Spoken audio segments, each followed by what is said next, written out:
Hi again, it's Matt Mathias with the Missing Voices project, Missing Voices on the Road. As a proud Pembrokeshire boy, I'm glad to be down in Milford Haven at the Pill Social Centre. You can see behind me. Really lucky that Dewis Centre for Independent Living has organised a focus group down here, so it'll be a good chance to get to talk to people, get to listen to their views about improving our democracy, improving politics and improving ways to get more people out to vote.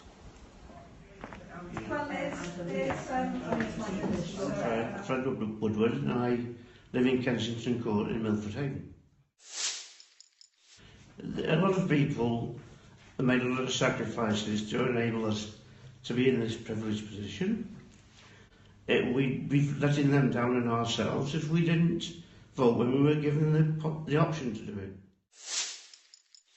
The one thing I can't get my head round is how in a democratic society that people will not accept the result if they don't get the result they want. My name is Jessica and I'm from Neyland in Pembrokeshire.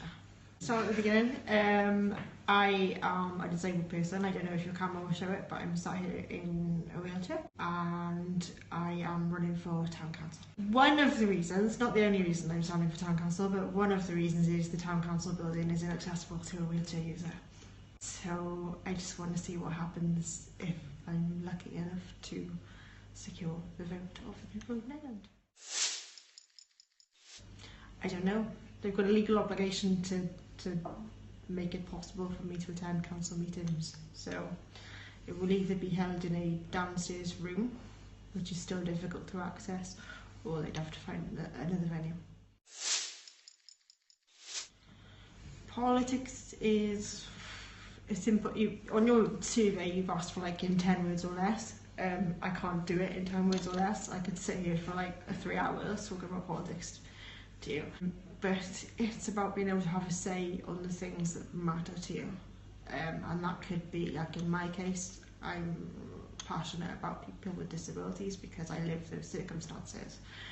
Yeah, you know, if you live the situation, you will fight for it. And politics lets you do that. But then you can also have politics over what you're going to watch on the television, you know?